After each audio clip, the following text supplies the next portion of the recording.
Et on trouvait presque normal et on plaignait les Japonais finalement d'avoir perdu. C'est un peu l'impression que j'ai eue. Bon, j'étais tout jeune, hein, je vais avoir 11-12 ans. Et peut-être c'est le phénomène déclencheur que j'ai eu moi pour commencer le judo. Iniziava il lungo percorso del combattente. Ogni visita di un campione giapponese in Francia mostrava quanto cammino restasse da percorrere. Matsuda au championnat du monde, qui bat tout le monde avec Uchimata à gauche. Il me bat moi aussi. Et avec ça, il a battu Bondani en France, il a battu Koch, c'est-à-dire il a battu tout le monde. Un garçon de 65 kilos qui bat l'équipe de France en ligne pratiquement, quelques années après.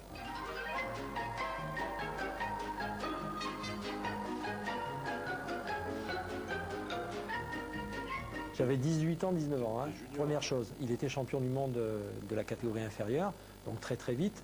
Mais je veux dire, je fais Sode Tsuriko Migoshi, et là, en fait, je sens plus rien. Je me dis, il y va. Et je me le replace entre les jambes. Et là, ça a explosé. Fabuleux, judoka extraordinaire. Ils partaient toujours, les Japonais, à l'époque, avec 20% de chance en plus. Parce que déjà, tout le monde avait peur d'eux, quoi. Hein. C'était le premier truc.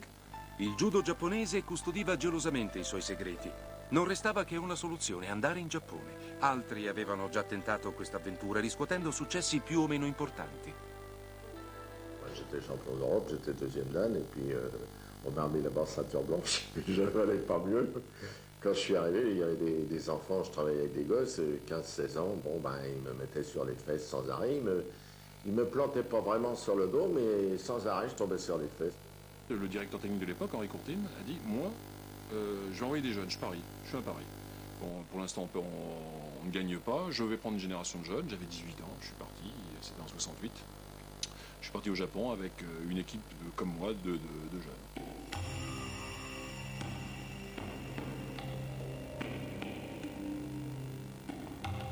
Là, on a souffert. Bon, j'ai même des photos inquiétantes, hein, où on voit nos 12 ou 13 combattants qu'on était à l'époque. Il y avait à peu près la moitié en béquille. Mais bon, on a eu des bras cassés, des coups déboîtés. On a eu vraiment défendu notre peau. On défendait vraiment notre peau. Quand on dit qu'on défendait notre peau à cette époque, c'était vraiment notre peau en permanence.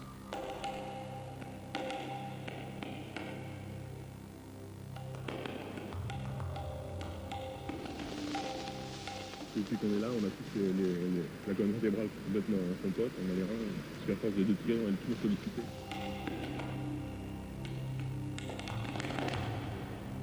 J'avais des bleus énormes sous les coudes. Bon, j'étais pas mauvais quand même, puisque j'avais des titres qui avaient prouvé que je pouvais faire quelques résultats. Et là, je subissais 100-150 chutes par entraînement, et je marquais 4 ou 5 fois. C'était assez dur.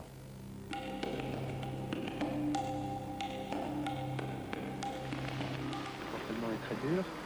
C'est une question de rythme à prendre. La première fois que je fous les pieds à Tenry, il y avait 8 poteaux à Tenry. Premier randonnée que je fais avec un type de mon poids. En 1 minute, j'ai pris les 3 premiers poteaux. Alors je me suis dit, oui, il est très très maladroit. Ou alors il cherche à me faire mal ou à me faire réagir. J'ai réagi très très vite, j'ai plus jamais été embêté. Puis ça a été la guerre comme ça pendant 2 mois.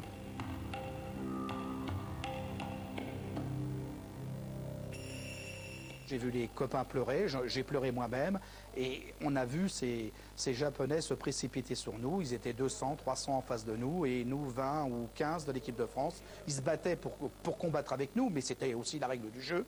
Il fallait l'accepter comme tel, et quelquefois ça finissait par éventuellement de mauvais gestes. Les Japonais, je dois dire, bon, c'est vrai qu'ils étaient poussés par leurs entraîneurs. Ils n'avaient pas le droit de perdre avec nous. On avait, je prends Jean-Jacques Mounier par exemple, qui était un 60 kg qui était avec nous. Il y avait 1000 mètres carrés de tapis, et sur les 1000 mètres carrés de tapis, il y avait 2 mètres carrés de plancher. Et lui tombait toujours sur le plancher à côté du tapis, et toujours sur le plancher à côté du tapis. Les coups de bâton, les coups de bambou, je les ai connus aussi. Aujourd'hui, ça n'existe peut-être plus. Si quelqu'un craquait, pleurait sur le tapis, refusait, il était méprisé, c'était encore pire. Par contre, ceux qui allaient jusqu'au bout, et c'était cette équipe, hein, donc cette équipe qui est partie au Japon, nous on a eu 50% de déchets pratiquement sur cette équipe. Et il y en a 50% qui ont arrêté le judo pratiquement après. Et le reste, bon, c'est l'ossature de l'équipe de France des années 70 à 80. A Tenry i judoka francesi conobbero una piccola meraviglia giapponese, Shozo Fuji. egli diventerà 4 volte campione del mondo e la bestia nera di Jean-Paul Coche. 初めて来られた時は多分おそらく大変だった泣いたんじゃないかなとかでもしかしたら偏見でねやられたんじゃないか、鍛えられたんじゃないかなとかいろいろあったと思うんですよね。おそらくその頃はね多分日本の柔道家としてのマナーがなかったんじゃないかなと。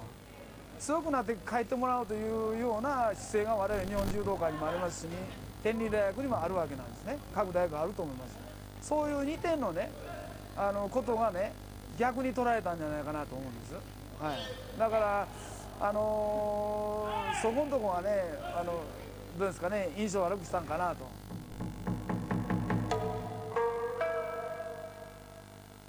Isao Okano, ex campione olimpico ed ex campione del mondo, era un allenatore autorevole e temuto di quegli stage. Durante la sua carriera era stato definito il piccolo che sconfiggeva i grandi.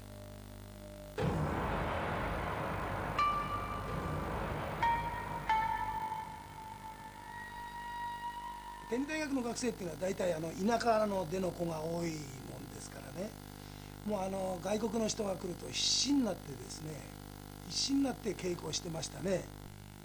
で中にはやはり国際的なそういう関係に慣れてない学生も多かったですから、時たまエスカレートしてね、稽古がエスカレートして、喧嘩みたいな練習になったりね、そういうことはありましたね。Le judo, de toute façon, était catalogué comme un sport réactionnaire au Japon. Bon, 68, c'est pas très loin après la guerre. On allait même dans des campagnes reculées où ils n'avaient pas vu un blanc depuis la guerre. Ils avaient subi Hiroshima, nous on était sur le contre-coup. Quand on est arrivé, on était obligé de se justifier dans la rue en disant no American, no American. Parce que on était vraiment considérés comme des Américains, les oppresseurs, etc. Donc c'est entre ça, cette haine de l'Américain et finalement cet amour de l'Amérique, parce que pour eux les Occidentaux sont des Américains. Le Japon a fait peut-être en 20 ans ce que nous on a fait en 100 ans comme évolution. C'est vraiment phénoménal. On sait que les arts martiaux sont considérés comme l'âme japonaise. Et c'est la raison pour laquelle les Américains ont interdit la pratique des arts martiaux après la guerre, considérant que justement ils voulaient défaire cette âme pour l'occidentaliser, et en même temps les arts martiaux étaient considérés comme un port d'armes. Pendant quelques mois, les Japonais n'ont pas pu pratiquer le judo. Et puis la guerre froide avançant, les criminels de guerre, certains, ont été libérés des prisons. Les Japonais sont devenus des fidèles alliés des Américains dans cette zone-là. Si on imagine une carte de géographie de l'Extrême-Orient, toute la région devenait rouge, communiste, si j'ose dire, avec la Chine, Mao Tse-tung, avec la Corée, avec le Vietnam qui avançait. Et il y a énormément de personnes qui, au Japon, ont milité pour que le Japon devienne socialiste après la guerre. Donc les Américains se sont dit, mais alors, le Japon peut basculer aussi dans le socialisme. Donc quelque part, tous ces gens qui ont été les ennemis d'hier pour les Américains sont devenus les croisés et les alliés des Américains contre le socialisme et le communisme dans la région. Et ce qui fait que ces gens-là qui défendaient aussi les arts martiaux ont pu, disons, œuvrer et dire aux Américains, il faut quand même que nous puissions retrouver notre liberté de manœuvre et notre culture japonaise, qui n'est absolument pas opposée.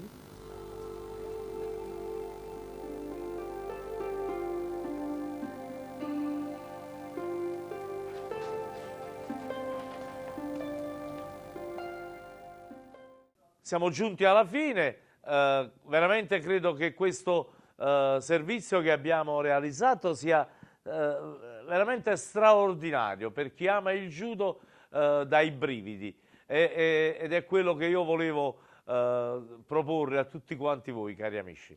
Quindi la nostra trasmissione è finita, non mi resta altro che salutarvi e darvi appuntamento naturalmente a sabato prossimo, sempre su Telecapri e sempre con Sabato Sport.